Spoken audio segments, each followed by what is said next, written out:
I have a adorable little 3-color palette here that was not supposed to be for paint, but it's got paint in it now.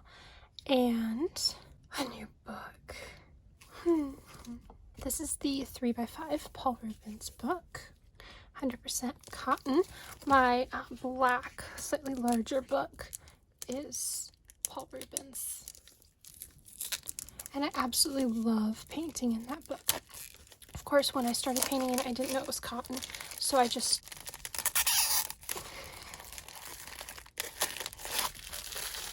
like ended up painting lots of pages in a cotton book without knowing that's why it was so amazing.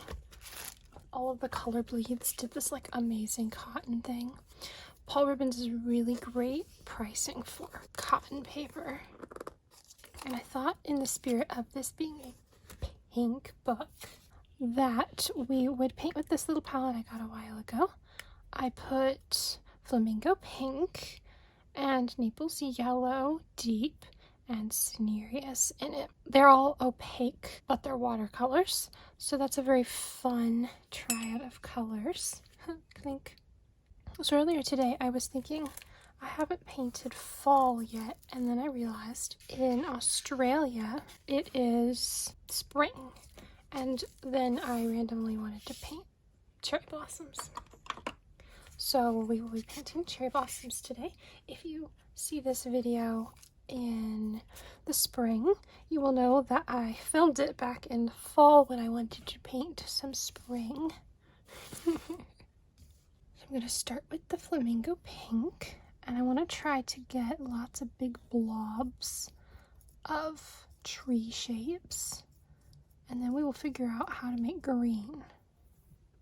The most opaque color in here is the Naples yellow deep, but they're all very opaque colors.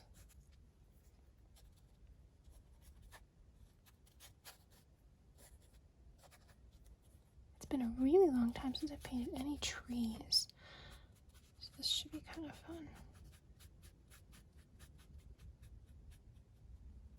And this is the second page in the new book, if you were wondering. I'm not going to paint in the first page of the book. This is a little bit of Cinereous. Just give it a little color variation. And because I only have 3 colors, that's the color I am using. Let's see if we can get a green out of this.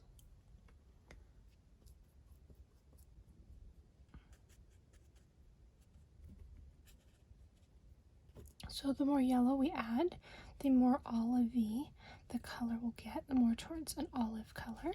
And the more blue we add, the more towards like a sap or a phthalo green we will end up getting. Of course, these 2 colors are never going to make something quite as bright as phthalo green. And because it's very wet, it's doing this whole cool diffusion thing. It's quite fun, even though it's not what I was going for. So that's okay. It is quite challenging to paint with 3 opaque colors like this. Should we try to put in some blue sky?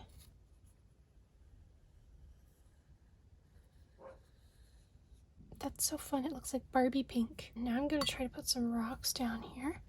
I'm going to use all the colors. The yellow will get dirtiest the fastest, so I'll start with the yellow, and then go to the pink, and then the blue. And just kind of put in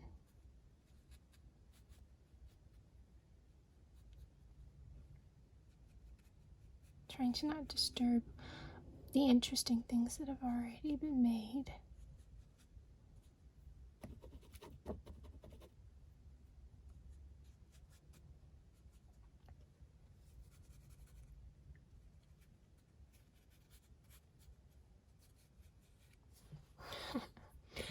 I'm not really sure what this is, but it's fun.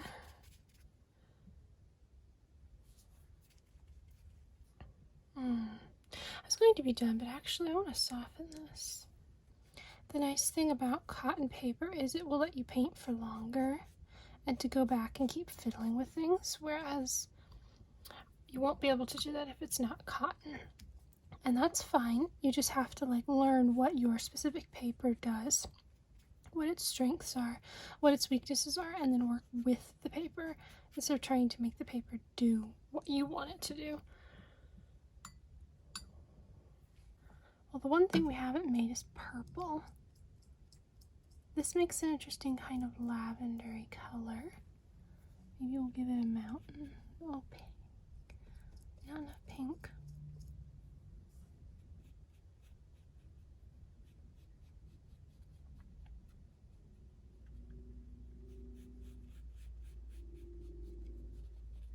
The fun thing about playing with watercolors that are opaque is you can just paint right over something. But I find it easier to pick up than, say, gouache. Gouache can be kind of hard to pick up depending on what you have.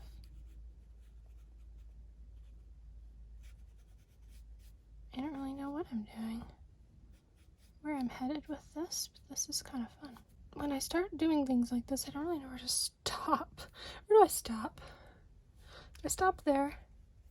Like with the line of that? I don't know the answer. There probably isn't a specific definitive answer. It's art.